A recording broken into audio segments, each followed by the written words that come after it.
Are you ready? Hey guys, Jen Carrasco here. And Jen Thompson, and Kat Lopez. so go ahead. we are the collective. So go ahead, Jen. Yeah.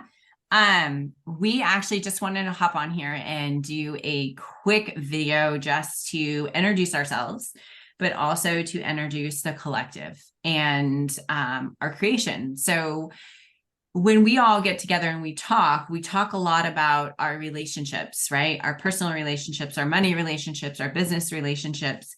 And a lot of times we don't get the network to where we can all work together to progress ourselves, right? So we join masterminds, we join all these other things that give us our needs of what we need to grow within things, but it doesn't give us more than that. And talking with a lot of entrepreneurs and other people, I feel like this is like the number one thing that a lot of people are missing in their life. So we all were on a Zoom call one day chatting about, everything that we're talking about. And we decided that we were going to create a group and that it was going to be a group of like-minded individuals that we can all actually bounce things off of, talk, collaborate. And so we threw this together for all of you. So I am totally complete, but I'm Jennifer. I run EOS for companies. And I also do retreats, mindset retreats, and a lot of NLP work around relationships. So Cool. So I'll just hop in. So to jump off of what you just said, Jen, a huge thing that I was missing as an entrepreneur is community. So I joined a lot of masterminds and I joined a lot of groups and networking and things.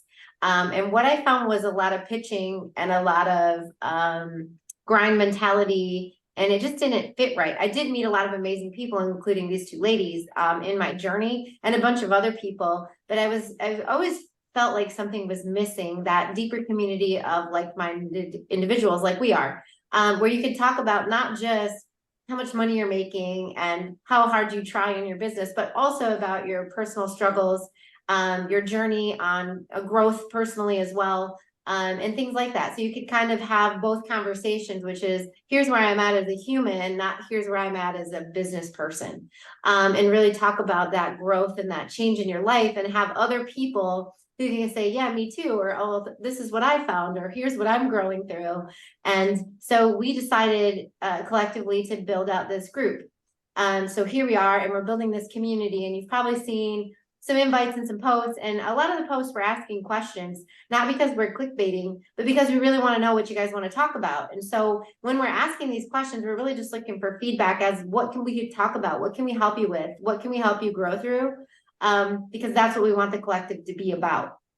So me personally, I am a marketing person, guru, as you will. I don't know what you call it. I'm also learning NLP as we speak, because I feel like it'd be a great skill in my skill set. Business coach, and leadership mentoring is like huge to me. So those are the things that I really contribute here. And I've been a multiple business owner. I've sold a couple, so I know a lot about business strategy, and high level thinking outside the box for ideation and stuff like that. So that's really what my focus is. Love it. Well, the Jens are amazing. My name's Kat Lopez. I'm talking to you guys out of sunny Texas, and I am a process pioneer and book publisher. So I love to, of course, work with my fellow entrepreneurs and business owners to help them get their business processes right and get it into a book that they can then delegate to their staff. But I also, as a big part of my day-to-day, work with people on their personal process. So I'm a big believer that your personal process follows you into every part of your life, including any kind of business process that may kick off your day. So the way this manifests for me in my daily life, I'm an operations and financials coach to several different masterminds and groups online every week. I've got my publishing company, and I've been blessed to work collectively with these beautiful ladies in putting together this group where we finally get to blend business meets personal, because all the small business owners and growing business owners out here know that business is very personal. And while, yes, we can take steps to try to separate those things, I think it's even more beautiful when we bring it together and we learn how to manage those journeys collectively alongside. So I welcome you to this, and I'm looking forward to what kind of conversations we're going to grow through together. Awesome. I love that. And we were just talking about how, as you level up as a person, as a human, how that affects the relationships around you. And we've probably all seen it, like in our lives, when you're in the grind mentality and you're busting ass in your business, that your relationships tend to be really shallow or maybe a little toxic and a couple other things, because that's where you personally are at. But then as you decide to look more at your personal development, you start to grow through that stuff. And then, we were just talking about the growing pains that are associated with that, and how, like, people that aren't leveling up with you sometimes don't get to come along for the ride until they choose to also level up. So, Jen, I'm going to let you dive back into that, because you were giving us some really massive insight when we decided to hop in here and share it. Well, actually, I want you to kind of go on with your talk that you were talking about, Kat. Because I know you were bringing up a couple things, and then I can kind of dive into that if you don't mind. Of course. We're going to get deep, y'all, because right now we're talking about very close interpersonal, maybe even romantic connections, and how do those things transform as we're taking this journey. It's personally, business, spiritually, whatever it might be.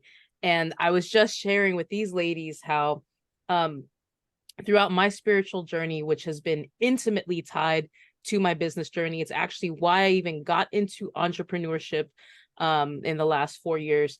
And how in that journey, as I started to level up, as I started to become more aligned with what really felt right to me, my goals, my dreams, my morals, my values, the people, places, and things I want to see and be around in my life, I definitely started noticing a distinct drop off of the community that was around me, sometimes really close to me. There's been people that I was with maybe at one point romantically that it was almost instantaneous, that like from one week to another, I'm having this growth where I start to find that I don't quite resonate with them the way that I used to, like that we're not attracted to the same things. Maybe I'm really starting to listen to the things that they're saying and how they're treating other people. And I'm like, whoa, like this is in complete incongruence with where I'm at on the spiritual journey.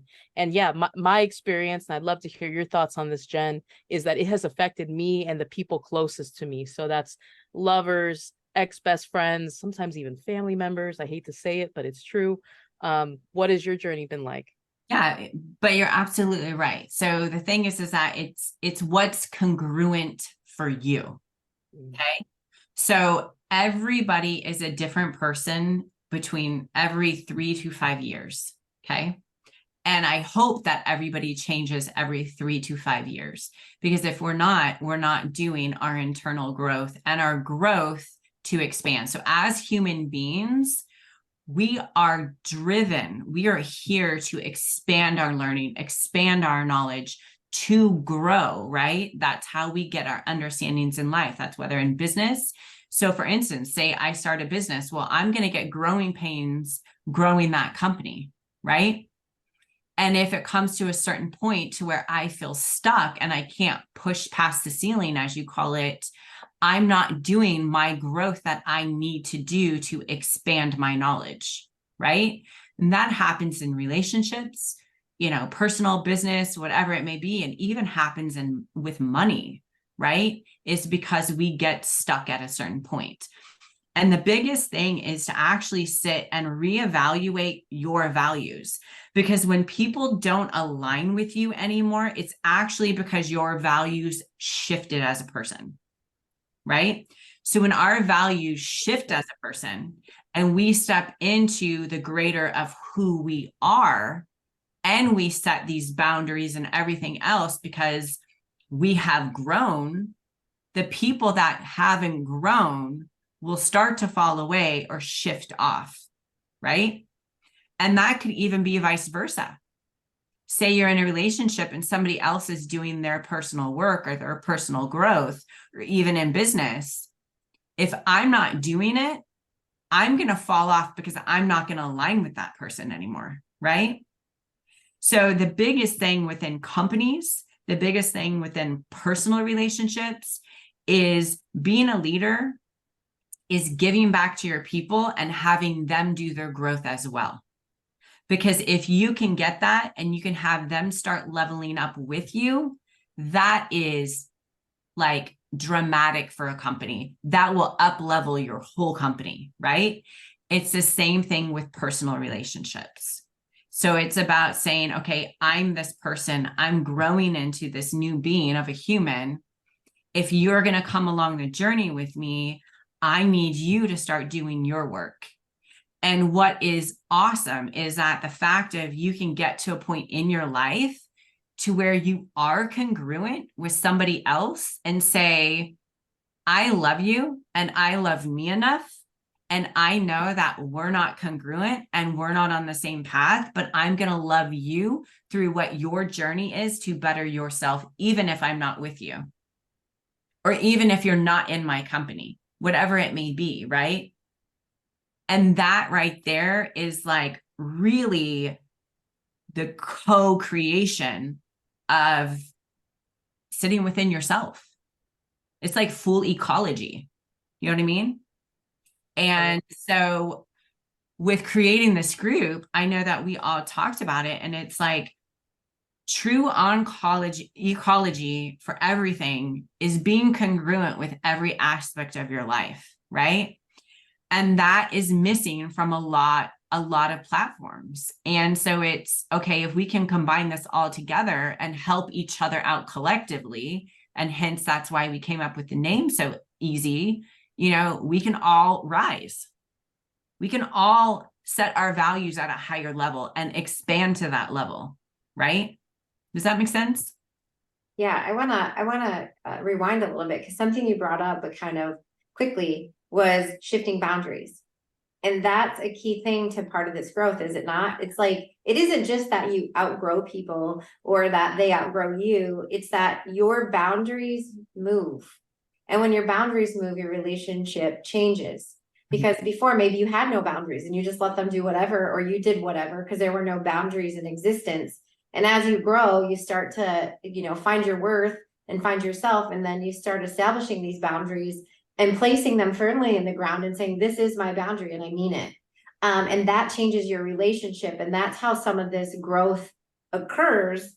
And then deciding to hold space for people while they catch up to that boundary setting, or decide not to, it's up to them, but a boundary is a boundary. And that's kind of where some of this shift occurs. Do you guys want to weigh in on that a little bit?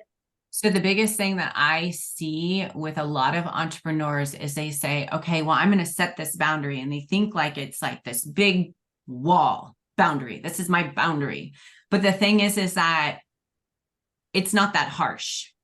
Like setting a boundary for yourself is actually saying, hey, this isn't congruent with me. And it's super easy. And it's like, it just doesn't align. That's not who I am. And the biggest thing for entrepreneurs is, and relationships, I should say, is setting the boundary is not a bad thing. What it is you're getting rid of the codependency. Codependency is not like I need somebody, or I'm hanging on to a relationship, or I'm hanging on to this business.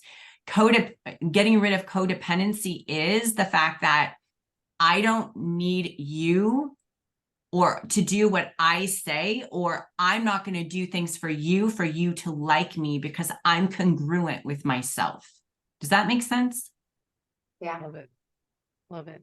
I'm going to touch off that as well. I think great tip for entrepreneurs. Definitely, I'm someone coming from like not really understanding, knowing boundaries to like actually having them, not just in personal, but in business life. This has been quite the journey over the last few years. And one of the other lessons I've learned is like, you have to hold them. There's no point in setting the boundaries if, like you said, it's not this wall that's like you put this boundary up and that's it. Everyone listens to the rules. Like you're going to have people, especially maybe those incongruent people in your life that you guys are on shifting on different levels right now, that are going to try to push your boundary. That are going to try to push you back into codependent ways. So for me as an entrepreneur, it's been about having those, holding those, and consistently resetting them, moving them, and adjusting them as necessary as I find who I'm in congruence with and who I'm not. Absolutely. Yep. Yeah, love it. Yeah. Nice. Well, we just had a call the other day actually with an entrepreneur Christian.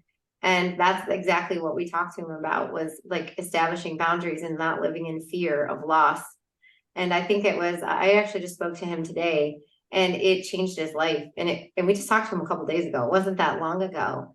But we just had a real deep dive conversation about 30 minutes and said to him, like, hey man, you're living in a codependent state with your business, and you just have to set some boundaries. And once you establish them, most people are going to be fine with it. It's the fact that you haven't established these boundaries that people run all over you because you let them. And I spoke to him today, and he said we've literally changed his life, and he is not stressed out staring at his phone at all hours of the night thinking he's going to be losing a client because he told them what to expect. And now he salsa dances, so now he can go to dance class and dinner and things like that and not feel like he's going to lose his business. Yeah. And a lot of that comes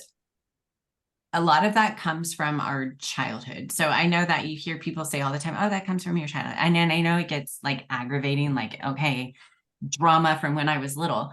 But the thing is that we allow ourselves to get into these cycles as we grow, and we're not even conscious that we're doing it.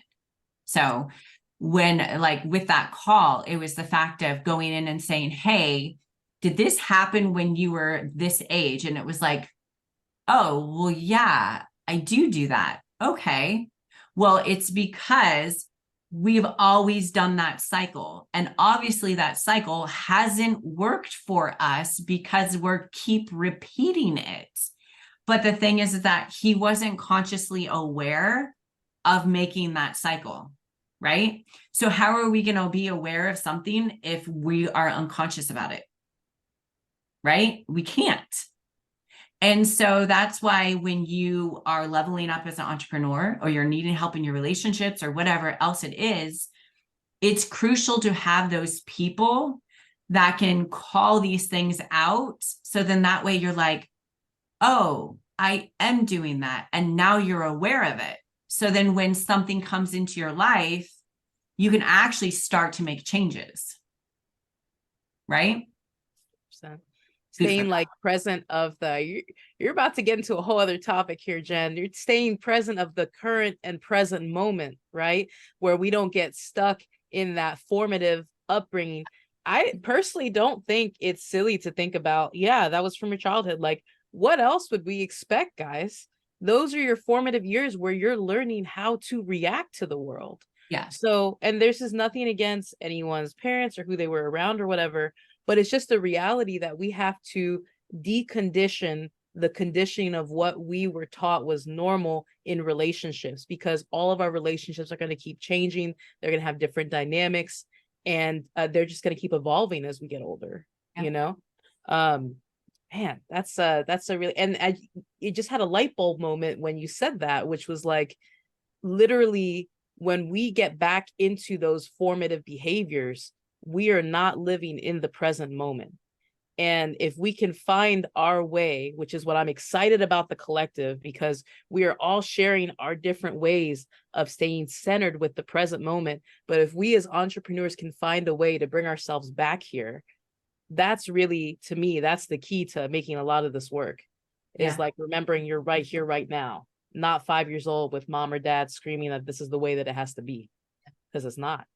And the biggest thing, and then we can cut this off because I know that you guys all have to get back to life, but the biggest thing of what you just said was living in the present moment. So I just had a call with a client just a couple of minutes ago before we hopped on, is the fact of we're human beings, which is amazing. So we live in the past, present, and the future, right? We can time travel. It's totally cool.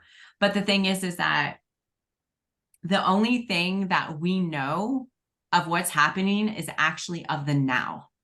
So when we're projecting our future and creating visions and doing these things, we're actually living from our past, because all of the learnings and the memories that we've had are getting projected onto our future. So that's why you see people constantly making like the same thing over and over and not understanding how they can break through. And that's because all of their thinking was from past projections. Right? So Makes in sense. order to live in the future, we actually have to live in the now. Love it. That makes sense? That's a deep note to end on, Jen. Yeah. Definitely. I think it's a good wrapping. And I could go quantum, but I won't do that. Oh gosh, not today, next time. But I think that's a good place to end. And anybody who's watching this, what we encourage you to do is to add your thoughts to this clip and tell us what you think, and tell us if you have questions, and reach out to us so we can have a conversation about what that looks like for you and for us and for the rest of your community. That's what we're here for. That's what the collective is all about, is thought-provoking questions that allow conversation on a deeper level. Yeah. Yeah. Thank you guys so